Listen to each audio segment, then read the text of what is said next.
আমার মতো কে প্রত্যাশা করেছিলেন যে শেষ টি-20তে জিম্বাবুয়ের বিপক্ষে বাংলাদেশ যখন আগে ব্যাটিং করছে তো এই ইনিংসে অন্তত 200-র আশপাশে কিছু একটা করবে বাংলাদেশি ব্যাটাররা। কারণ আমি প্রত্যাশা করেছিলাম বাংলাদেশ অলরেডি 4 ম্যাচ জিতে গিয়েছে, তো এই ম্যাচ হারুক বা জিতুক তাতে তো যায় আসে না, কেননা এটা আমাদের প্র্যাকটিস সিরিজ টি-20 ওয়ার্ল্ড কাপের জন্য। তো এই ম্যাচে ব্যাটসম্যানরা যেন নিজেদেরকে ফ্রিলি খেলতে পারে, নিজেদেরকে রুম আপ করতে পারে, নিজেদেরকে মেলে ধরতে পারে এই ম্যাচে, আমি সেটাই প্রত্যাশা করেছিলাম।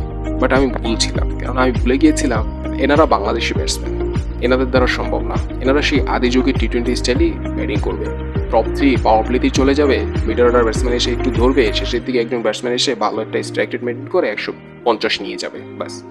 এটাই হচ্ছে বাংলাদেশের স্টাইল টি-20তে খেলার। আর অথচ অন্য সব দেশের টপ 3-কে একসাথে পাওয়ার প্লেতে আউট করতে গেলে প্রতিপক্ষ বলারদের মাথার ঘাম পায়ে ফেলতে হয়, তাও আউট করতে পারে না, একজন না একজন রয়েই যায়, আর সেই পুরো ইনিংসটাকে গাইড করে। আর আমাদের টপ 3-কে তো প্রতিপক্ষ ফ্রন্টলাইনের বলারের প্রয়োজনই নেই, পাড়ার ক্রিকেটের বলাররা এসেও এদেরকে ভেঙে চলে চুরমার করে দিয়ে যেতে পারে। এই হচ্ছে আমাদের টপ 3-র অবস্থা। আমরা কতদিন আর বিদেশি ব্যাটসম্যানদের দিকে তাকিয়ে থাকবো? কেননা টি-20 ব্যাটসম্যানদের খেলা, ব্যাটসম্যানরা যখন ভালো কিছু করে 4 ছক্কা মারে দেখতেই ভালো লাগে, কিন্তু আমাদের বাংলাদেশি ব্যাটসম্যানদের দ্বারা হয় না। আমাদের সেই বিদেশি ব্যাটসম্যানদের দিকে তাকিয়ে থাকতে হয়, তাদের ইনিংস দেখে, তাদের 4 ছক্কা দেখে আমাদের তৃপ্তি মেটাতে হয়। আমাদের বাংলাদেশি ব্যাটসম্যানরা কেন পারেন না? আজ কত বছর তারা টি-20 খেলছেন, দেখে মনেই হয় না এত অভিজ্ঞ প্লেয়ার তারা।